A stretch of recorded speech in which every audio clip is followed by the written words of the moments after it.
guys, so been pretty busy getting ready for the awards show tomorrow, so be sure to check that out. Been slaving away. Cameraman has been locked to the desk for about 4 days now, so very excited, so be sure to check that out. Anyway, so today I thought I would talk about products I'm not going to buy, which there are sadly a few in here that I initially was really interested in. So the first one is the Allies of Skin Prebiotic and Niacinamide Moisturizer. And I was really excited, or the Refining Booster. I was very excited about this because Allies of Skin has a few products that I really like. A few that are okay, but nothing that's been a clear loser. So I was very excited. I like prebiotics. I love niacinamide. However, pretty high up the ingredient list, we see silver, which can have some antibacterial and antimicrobial properties to it. However, there's also a lot of studies showing that it can be irritating for skin. So unfortunately, I prefer to avoid the whole irritation factor and potential of it. I'll have to do an ingredient spotlight on silver because it's got some really interesting qualities to it. Some are very good and some are not so promising. So I'll certainly do that because it's a very interesting read. Okay, I guess I'll save 65 bucks, so I got that going for me. So, okay, another product I'm not going to purchase. The L'Oreal Skin Paradise Foundation they just came out with. Unfortunately, although it looks very nice, and the packaging has like little water beads on it, it's kind of affordable. The ingredient list for me just isn't my favorite. I think my makeup game has went down since I really got into skincare because a lot of the foundations I really loved, I realized really weren't that great for my skin, so I stopped using them.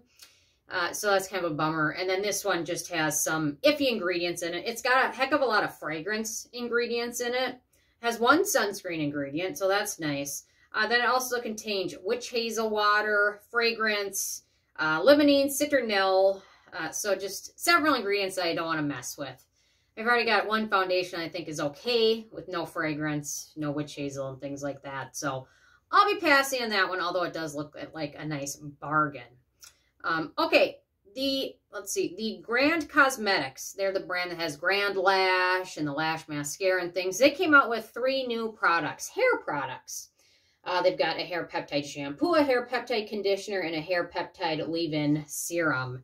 They call it the Grand Hair Enhancing Serum. It's $125, by the way, but I'll be saving that because, well, it does have some nice ingredients that are going to be very beneficial. The main star of their list is always that isopropyl clopidogrel, which is the ingredient that helps build your lashes, prostaglandin that really helps your lashes grow.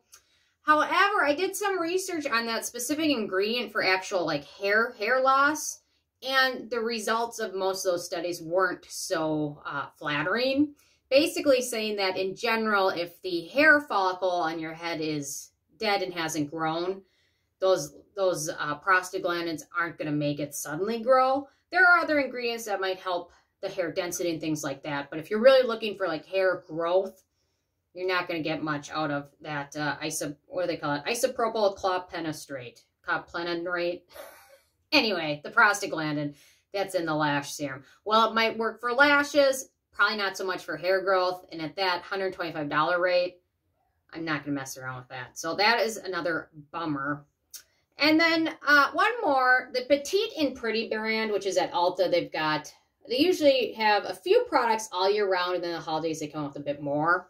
They've got their Cloud Mine on Ice palette, which I looked at in the store last year. It's expensive, $34, although not ridiculously expensive. However, my biggest disappointment with that one was seeing that it was manufactured purely. All their products are manufactured in China. It looks like everything that I looked at in the store was manufactured in China, which I can get around for some big brands, but when you're charging $34 for an eyeshadow palette, which is like comparable to, or even more expensive than, I don't know, some of my palettes that I've got up here, which I know ColourPop's not made in China. The Huda one probably is, but when you're charging more than some of these palettes I really like, and you don't throw anything special in the game, and it's just made straight up in China, I don't get very excited about that.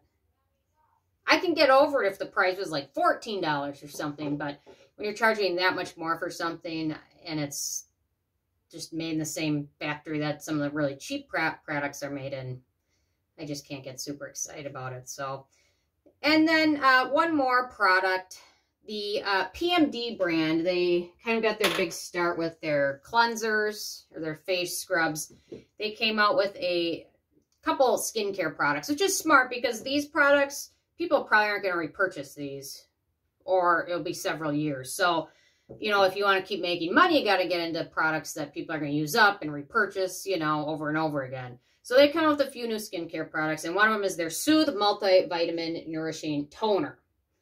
And the price of that one's affordable, $25. So I was a little bit intrigued by it. I could always use a toner to try out. But I looked at the ingredient list. I was excited at first, seeing like chamomile and niacinamide and CoQ10, things like that. However, when we got down a little bit further down the ingredient list, we have sweet orange peel, citrus peel, tangerine peel, grapefruit peel oil. Just not great for skin all the way around. And especially if you have sensitive skin, acne-prone skin, dry skin. Anytime you add some of those ingredients in a leave-on product, it's just not a great thing. So I was not very excited to see that. Although they had a really good start on the ingredient list, but then once you get down there with all those citruses, it just screams burning, irritation, immediately rinsing my face off and never touching the bottle again. So anyway, so those are products I'm not going to buy. I'm interested in hearing from you guys what you're not going to buy or what you are going to buy because it's the holidays. So anyway, leave a comment. I'm a little bit backed up and getting back to comments just because of the awards show, but I'm going to try and get back to everybody very soon. So anyway, thank you guys so much, and I will see you tomorrow. Thank you, guys.